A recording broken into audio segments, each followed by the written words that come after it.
有好多資產嘅泡沫喺22年被篤爆，投機性最高嘅加密貨幣比特幣由頂位至到而家跌咗80%。上年最興嘅美國科技股票，曾經好出名嘅名，例如 Upstart 同埋 DocuSign 跌咗90%，連最多人中意嘅 Tesla 都跌咗60%，Nasdaq 指數跌咗35%。就算應該最安全、最穩定嘅債券市場升咗15年之後，今年個泡沫終於爆，喺1年內跌咗20%，對債券市場嚟講係非常之多。跌到而家剩翻一種主要資產，個泡沫係未被篤爆，而啲投資者係仲係夠膽 buy the dip。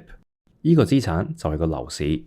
而今日我哋就會講全世界裏面其中一個表現最好嘅房地產市場，佢嘅樓價係差唔多連續升咗25年。點解啲人咁留意呢個市場呢？因為呢個地方係市場嘅領先者，喺呢20幾年升得最多同埋最快，跟住個市場會反彈、橫行、細跌定係大跌，呢個地方有機會再帶頭，咁就會俾到提示我哋世界上第啲樓市跟住會點行。如果你中意阿朱嘅片嘅話，記住咁 like 同埋 subscribe， 最好分享埋俾啲朋友睇，越多人睇我 channel 嘅話，我就會拍多啲片。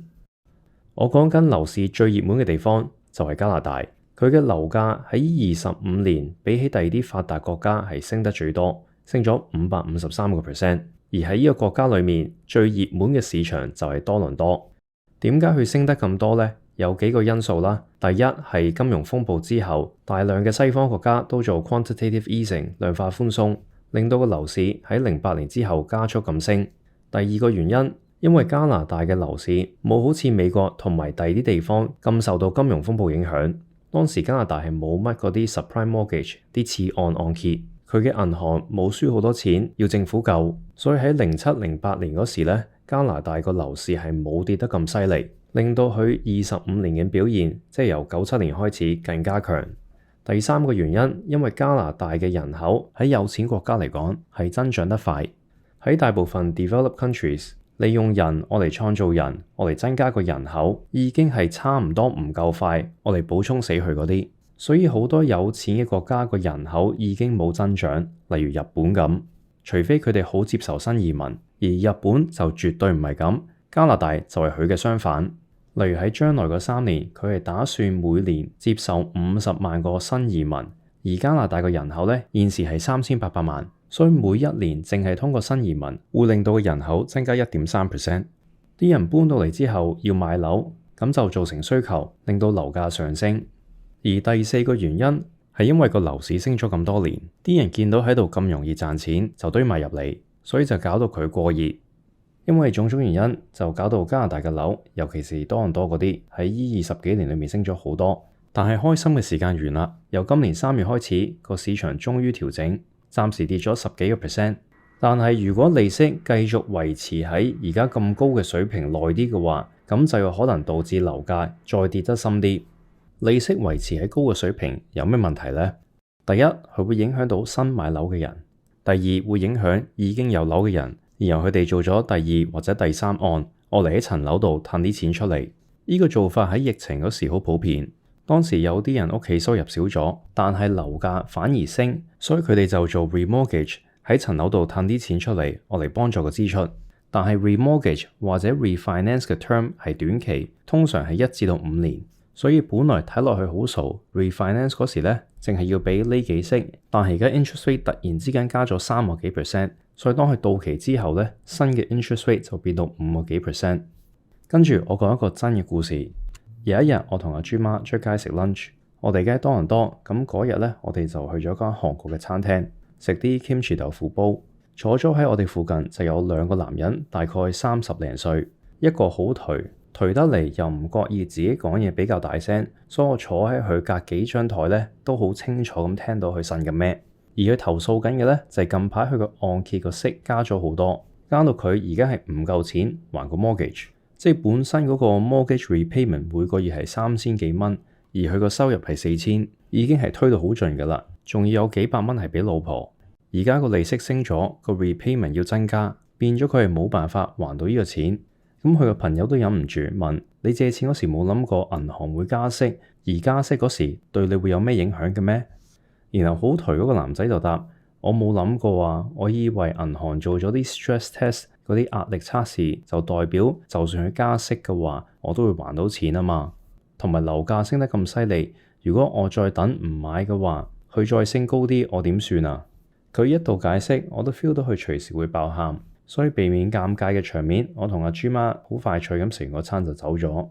但係其實呢個男士經歷緊嘅嘢喺加拿大同埋第啲國家係好普遍，因為之前嗰幾年樓價開始急升，咁啲人 FOMO，驚如果唔上車嘅話呢，遲啲就上唔到，同時利息又非常之低，仲有買樓好似係賺硬咁嘅，所以就有唔少人用呢個 variable mortgage rate 嚟上車，即係按揭個利息呢係跟住個 interest rate 升同跌嘅。但係去到今年3月，加拿大嘅 Central Bank 加息，喺幾個月裏面就加咗3%，令到借錢嘅利息由1個幾%而家升到5個幾%。根據加拿大一間最大嘅銀行 Bank of Montreal 計算，而家有超過200 billion 嘅 mortgage 咧，即係成個市場嘅2成係用呢啲 variable rate。呢啲浮動息率有咩唔好處？我哋用個簡單嘅計數機睇下。Let's say 你要借100萬加幣25年。當你2年前借嗰時，利息係1.5% 嘅，嗰時每一個月嘅 repayment 咧就係4000蚊。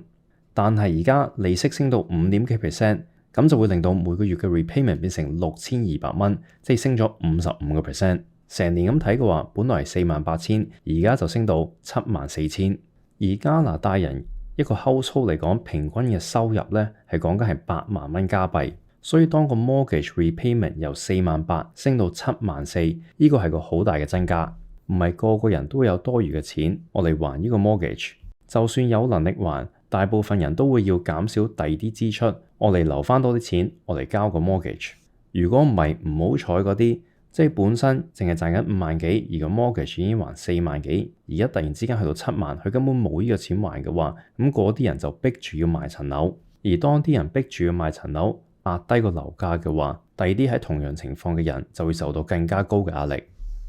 有一部分浮動量利息嘅按揭係有個 fixed payment 嘅，即係每一個月咧，你定咗係還4000蚊就係4000蚊噶啦。就算個利息增加，你都係還咁多。但係呢種 mortgage 都唔係安全好多，因為雖然你每個月還嘅錢係一樣，但係因為個利息增加咗，所以你每一個月還嘅錢咧，大部分都係 cover 嗰個 interest， 而唔係真係還緊個本。而當個息率由上年1個幾%而家升到5點幾%，就令到有越嚟越多呢啲 fixed payment 嘅 mortgage， 啲屋主每一個月還嘅錢咧，就淨係攞嚟 cover 個 interest， 而係完全冇還個本嘅。聽落去係咪有啲似07年次按咁啊？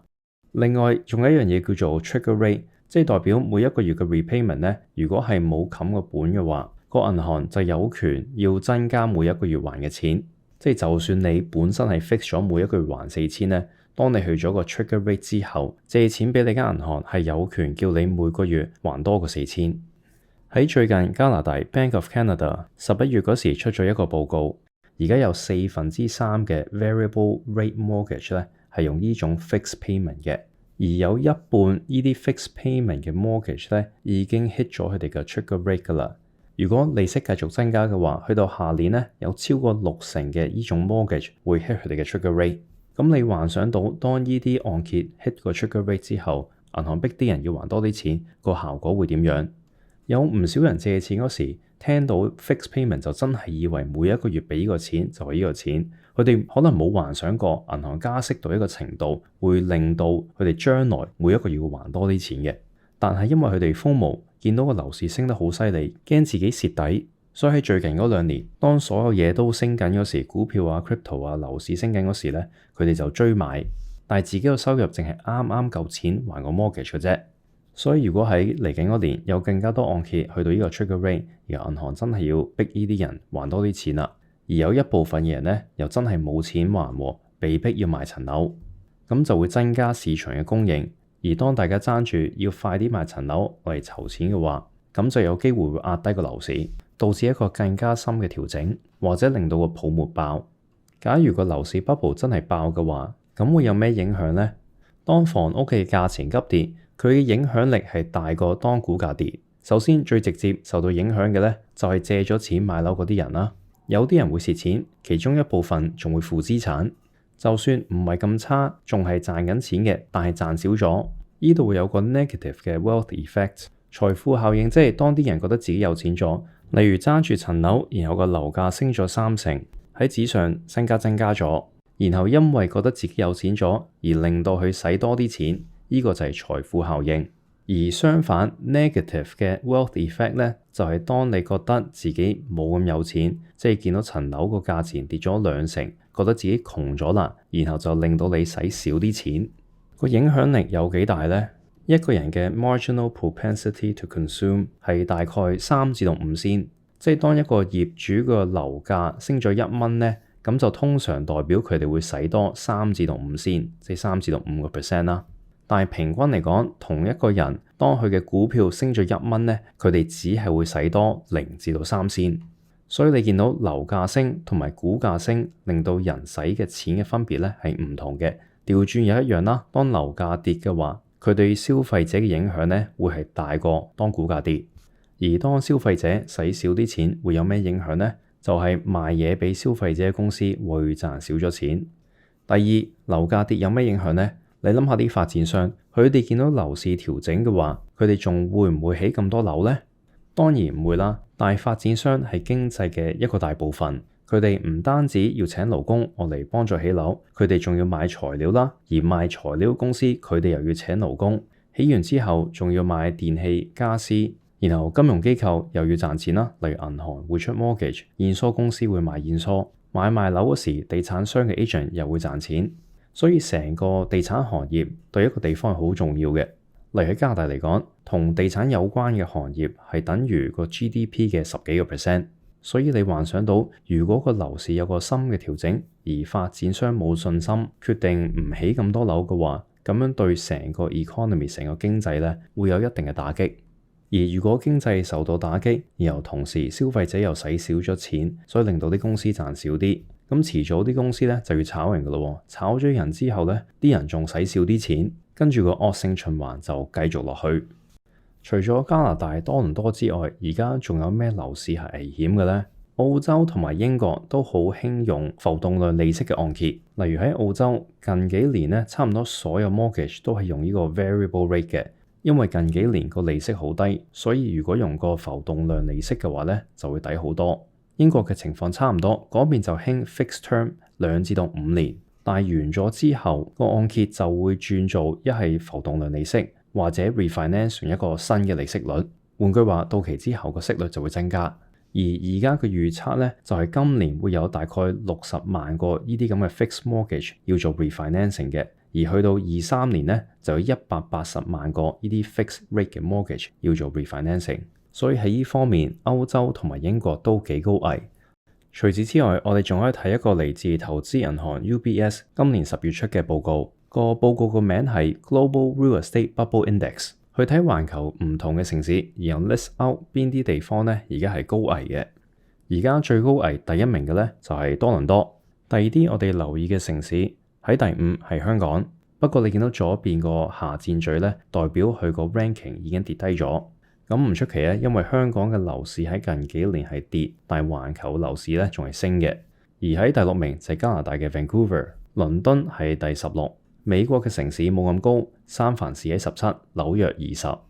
而家香港多倫多同埋溫哥華都係入到 UBS 所謂嘅 bubble risk， 即係佢哋覺得個樓價已經進入咗泡沫嘅狀態。其實我嘅睇法就係而家個樓市有啲似上年美國嘅科技股。即係大家都知道 in terms of fundamental 係貴㗎啦。喺股票嗰方面，如果你睇上年嘅 PE ratio， 即係一間公司賺嘅錢同佢嘅市值比較呢，或者你睇佢個 dividend yield 或者第二啲基本面嘅分析，其實就算美股未跌嗰時，大部分嘅人都同意佢係太貴。但係同時啲人因為貪心，因為 FOMO， 個個咧都想繼續玩，所以繼續揸住啲美國嘅科技股，一跌少少咧就 buy the dip。我覺得而家個樓市情況差唔多，即係大家都同意有啲地方嘅樓市咧係實在太貴。如果你睇翻啲 fundamental， 好似股票睇 PE 咁，你樓市可以睇 price to rent 或者 price to income。但係因為啲人 FOMO 同埋個房地產市場喺近20年咧都不停咁升嘅，